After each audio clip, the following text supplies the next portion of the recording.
دوستانو دا بعضې ملګري تپوس کوي چې د مړي د طرفه قرباني کول دا څنګه دي او د دې اجر ورسي که نه. نو جواب دا دی روایتو کې راځي چې نبی سلام با دو قربانیانې کولي، یو خپل ځان دپاره او یو مکمل امت دپاره. او نبی صلی فرمایل چې الله دا قرباني زما د هغه امتانو طرفه چې کوم امتان قرباني نه کوي، نو بل دپاره قرباني او دا شان دی بل دپاره د قربانۍ ثواب او اجر او بخل دا ثابت دی. دا شانتې روایتو کې راځي چې حضرت علي رضی الله تعالی عنه به دو قربانۍ کولې او دو ګډان به حلالول، یو ګډ ځان دپاره او بل د اکا علیه السلام دپاره. نو دې دوه روایتونه معلومیږي چې د بل چا دپاره قرباني کول یا د قربانۍ اجر هغې ته وربخل دا جایز دی. بیا دې کې یو مسله دا ده چې کله یو سړی وفات کېږي یا زنانه او د وصیت کو چې زما طرفه قرباني وکړي، نو علماء لیکلي دي چې په دې وخت کې د مړي طرفه قرباني کول دا لازمي او ضروري دي. او په دې صورت کې چې کله دې کسانو د مړي طرفه قرباني وکړه نو دوی له د دې خوراک دا جایز نه دی او ټیک نه دی، یعنې دا غوښه به غونډه صدقه کوي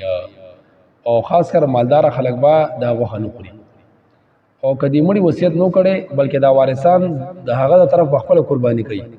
نو په دې صورت کې دا غوښه دوی هم خوړی شي، مالداران هم خوړی شي او خپل ځان دپاره سټور کولی هم شي. او دې کې بل مسله دا یاد ساتئ چې د مړي د طرفه قرباني کول دې کې دو طریقې دي. یو طریقه دا ده چې کله انسان څاروي اخلي نو په اومک وخت کې دغه مرده نیت وکړي چې دې کې یو حصه زما د والد صاحب یا یو حصه زما د والدي یا یو حصه چې کوم د اکا علیه السلام دپاره یا یو حصه د نیا دپاره وي، چې هر چا دپاره پکې حصه نیسي په هغه وخت کې چې دی نیت وکړي نو بس دا حصه پکې د هغه شوه. او دویمه طریقه دا ده چې کله انسان څاروي واخلي نو خپله یو حصه پکې واجب ونیسي او بله پکې حصه نفلي ونیسي او بیا دغه نفلي حصه چې کومه د دې اجر او ثواب مرده ته وربخي. نو دا طریقه هم ټیک ده، یعنې ډایرکټ پکې مرده له حصه نیول یا هغه حصه په خپل نوم سره لیکل او د هغې حصه په خپل نوم سره نیول او د هغې اجر مرده ته وربخل، دا هم ټیک او درست دي.